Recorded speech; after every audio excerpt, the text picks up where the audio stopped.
Hey, what's up, guys? I'm here in Virock in Daystate freaking heaven, and what I wanted to do is let you guys hear from Robert Buchanan, one of the co-founders of Airguns of Arizona, and he's got a really nice antique airgun collection, and I was going to let him tell you something about the collection, and he'll also tell you a little bit about how Airguns of Arizona came to be. Guys, enjoy the video. Here's Robert. Guys, this is Robert Buchanan, the owner. I am the owner, but also my brother, who gets very much overlooked, is my partner. He's the big, tall, red-headed guy out there. His name's Steven. That's correct. He's kind of the silent partner. He's the guy that does a lot of the the repairs. He's over the repair section and the tuning. He's a good dude, too. He's a fantastic dude. He's probably one of the best airgun smiths in the country. People don't talk about him because he just doesn't need the pat on the back. You know, he's not a guy that's thirsty for accolades, but he'll put most of the tuners and repair folks in this industry to shame. So I'm just going to give a pop to my partner, who doesn't get enough recognition, to be honest. But anyway, I'm here with Joe Wayne Ray. I've met him for the first time personally. Really went to breakfast, got to know him a little bit this morning, enjoyed our time together. He does a great job doing review, as all you know. He does a great job doing reviews on scopes. I think he's very honest and upfront and fair. So hopefully we can have him do more of our products in the future, which I think he's got something in store for you that he can tell you about later on. But anyway, Joe wanted to do kind of a back behind the scenes video on some of these old pieces that he has a love for and that I have a passion for. So we'll kind of go through what these are and what they kind of mean, because these are here for a reason. They're close to my heart. So we'll kind of go through some of them. First of all, we've got an LGR here, and we've got a number of LGRs. Here's an LGR. Here's an LGR running target, which is very, very rare. Behind it is another LG. No, that's a Diana firework bow 300. That's a firework bow 300 back behind it. But anyway, the LGR has a special place in my heart because I initially got my father interested in air gunning whenever I was about 12 years old or so, and he owned a tire and auto service business, and I wanted him to be as enthused as I was. So I worked for him for many, many years, and I actually would steal money out of the till and put it away for him because I know he'd never buy himself something. So I did that for about, I don't know, 6 months, 10, 15 bucks here and there, and I bought one of these with his own money for him, but it was a surprise to him and he really enjoyed it. The LGR. This isn't the actual one because unfortunately he gave it back to me years ago because he knew I needed some money when we first got started. I sold it, but I wanted to honor him by, so the LGRs really mean a lot to me. So we've got LGR running target. This is a custom made Beam and R10 from our custom shop. This is a Walther, an older LGV, I believe it is. I think there's a 55 or a 50, I don't remember. These are Greg's, my office general manager's guns. So these are pretty special. We'll move down the wall here.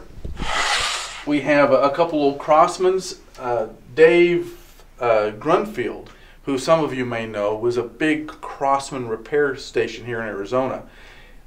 He told me one time, he said, Robert, he offered me quite a bit of money for this, and if any of you know Dave doesn't like to part with his money, so the fact that he offered money made me think I don't want to sell it to him, because he believes that this is a prototype Crossman that they built in the workshop. It's a repeating CO2 gun. It doesn't have any markings other than Crossman 22 here with a patent, but there's no model, there's no nomenclature other than that. So it's a pretty cool gun. Of course, the bottle, which would be this style bottle, goes in here. So this is a very interesting piece. I acquired it at a kind of a estate sale. This one's actually very, very special. This is a not Benjamin, this is a Sheridan. This is not a Benjamin Sheridan, this is an actual Sheridan. And this gun was my grandfather's, and I used to go out when I was 10, 12, 13 years old to my grandfather's place, and I would shoot this gun. He'd let me carry it around and shoot it. It's got real nice wood, very special. After he passed away, this is what he left me in his will, so this means a lot. And it's why it is proudly displayed here on the back wall here at AOA. The old CO2 Model Fs I like a lot. These are really cool, so these are here. This gun is super special. This gun was bought from my dad by my mom for a Christmas present. It's a Smith & Wesson pumper. It doesn't develop any pressure. It's got a bad piston seal, but I don't care. I'll never shoot it because it means so much. So this will stay on the wall. This is a gun that means a lot to me. Smith & Wesson something G, I forget, 77. What are these? This is a model 77A. Yeah, 77A, 22 caliber.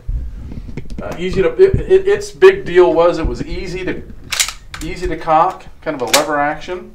Safety here, comes on automatically, and it was real easy to pump. It developed about 450 to 500 feet per second, I think, full tilt. These are some interesting pieces. This is a Benjamin Sheridan Silver Streak. This is a Rutan, which is a real joke of a gun. It's a spring piston gun. You push a button and a ratchet system drives the, or electronic ratchet drives the spring back. It locks up and then you fire it. It develops very low power. When you push the button, it goes click. So if you want a follow-up shot on a bird, you're just done, because this gun, it's a neat concept. I think it was to try and bridge the gap between PCP air guns and Springers, but it was an epic fail on all accounts. Air guns are something that people buy. It's kind of an extension of their personality, right? You know, you're kind of a eclectic kind of a guy, so you're drawn to eclectic style guns. You know, you like the 300Ss, right? Something unique and different because you feel it's an extension of your personality. And I'm much the same way. I'm kind of a strange bloke, really. So I like strange, interesting things. This gun here, not this one, but this one, is really special to me for a couple of reasons. And the Hurricane. This is my dad's Hurricane, and this is my Webley Premier Mark II. My dad, when I first acquired a Beeman catalog back when I was about 14 years old, you know, I'm looking through it and drooling over it, and my dad said, "Why don't you go ahead and order you one and me one?" And now this isn't actually his. His is at home in my gun safe. But this one is the actual one that I ordered, and I had it quote unquote super tuned so that I'd get more power. So, you know, as a kid, you're thinking more power. You know, I mean, we've got to get, if we can get an extra 10 feet per second, that's going to be a big deal, right? How ridiculous is that? What can you do to one of these? Anyway, it's beautifully made. I ordered it with the walnut grips. My dad and I would shoot competitively in the backyard, and he'd kick my ass every time, and it frustrated me because I'm a better shot than he is. But with his pistol, he could whip my butt. These are really cool. If you ever have a chance to acquire one of these, I say you do it immediately, because they're just a handy little. I think Beeman used to call them a tackle box gun, right? And that, what a cool way to market something, because it's just like, yeah, I'll throw it in my tackle box. You go out fishing, it'll be handy. I'll pick off a bird or something. Right. You know, good luck hitting a bird at anything over about 10 yards with this thing, because they're so hard to shoot. That is marketing genius. It is marketing genius. They're fun though. It's a great tin can gun. Yeah. You know, and if you get within about 5 yards of a bird, you might do well with it. But that's a real special gun. One of my very first early, you know, decent, good quality air guns, air pistol in this case. This is a really cool BSA Junior Patent model. I picked it up off of Peter Martineau, who used to work for BSA, in a store called the Country Store in the Midlands. So I looked at it, and when I saw it, I thought, man, that's really nice. I like it. So that's kind of nice. I love the patina. Isn't it cool? Yeah. You know, and it cocks next to nothing. You know, so easy to cock. I think the velocity is about 500 feet per second. Real nice little guns. Very well made. The old BSAs. You know, you could actually cock this and dry fire it because you can turn the tap and you fire it, and then when you open the tap, it goes psh. I mean, that's how you know if it seals, right? Yeah. So the tap's open. Let's close it, which should be open to load a pellet. We probably need to open it first so that air can breathe. So now we've got the piston and air in front of the piston. We'll close it, we'll fire it, and then we'll open this. Hear that? Those are so freaking cool. Pretty cool, huh? I've got one at home. Mine's got the patina on it like that. Right. You couldn't make me refinish that for $1 million. No, what are you going to do? You're going to make it age and look like that. You're going to make it worse, not better. Yeah. This is unobtainium here. This is a Howa 55G. It's made in Japan by Howa, the firearm manufacturer. If you think it looks like a Weatherby 22 rimfire, that's not accidental. These were built initially to sell to Weatherby. Weatherby marked a couple of them for early, to kind of test market. But these are fantastic little guns. They are extremely well made, just like the Howa firearms. 5-shot little repeating gun. You load it here. You push this button. That opens this up, kind of a la Crossman style. You load pellets in this little gate going here, and after they're loaded, this is spring loaded here. Push it in, and you're ready to go. 5 shots, accurate as anything. Even has a Howa scope here, so this is really special. I had one early on in the beginning of the business, but when we moved the business from a corner of a tire store to the place on Gilbert, we didn't have any money. I mean, I remember thinking, well, we'll move and we'll have a couple $1,000s left. We went through that in no time. So some of the things that I really enjoyed and I had personally, I had to sell to, because we needed to, because moving is tough. And then finally I was able to come across another one, a man by the name of Hank. I can't remember his last name, but he's FX's importer in Japan. He located this for me and I bought it off of him. This is a Sterling HR-83. I think it's one of the coolest spring piston rifles ever made. The fact that you've got the barrel on top of the air cylinder, bolt action, easy to cock, develops about 7-8 foot-pounds of power, so it's not a powerhouse. It looks like it'd be a powerhouse, right? It's not, but it is beautifully made. The machining and the engineering is fantastic. It was made by Sterling initially in the UK, and then Benjamin Sheridan, of course, picked them up. And this is the Benjamin Sheridan Sterling HR-83 20 caliber, which is super duper rare, and a beautiful stock on it. I remember I ordered it directly from from Sheridan whenever they were still Benjamin Sheridan, not Crossman, and it came in a box. I still have the box at home, I think. This is a Crossman Super Grade. I acquired this a few years ago. I always wanted one, but I had never seen one. I know it doesn't really make a lot of sense. You want something you haven't seen, but you've heard so much about it, right? That they were beautifully made and big, heavy. And I remember a gentleman by the name of Dave Rabinus, who used to live in Arizona years ago. He used to talk about the Crossman Super Grades and how good they were, and so we got my taste up for one. But it's a beautiful made, heavy duty. It's something so simple, but let's see, I think I'll cock it first. And it still develops pressure. You can get these things up to about 14, 15 foot-pounds of energy. So that they actually are quite healthy, and it still holds. Benjamin limited edition anniversary model, a 100-year anniversary model with the brass, good looking. I'm sure everyone recognizes these. We probably all had one of these old Benjamin corncob jobs. These were the guns to have. I remember my dad talking about having one, and it kind of made some sentimental reasons to own one. So I collect as many of those as I can.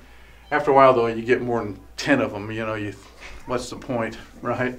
So I keep a couple nice ones here. There's a lot of airgun savvy people, more than there used to be. Mm-hmm.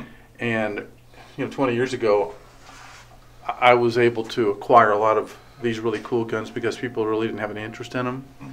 But now people kind of know what they are, and the costs have gone up, and/or that people just don't want to get rid of them anymore. And there's more people going after the same, models, right? Yeah. You're a 300S fan. You get a 300S, a nice 300S that comes up for sale. Maybe something in a Tyrolean, which is really difficult to get. And, it's tough to acquire one at any price.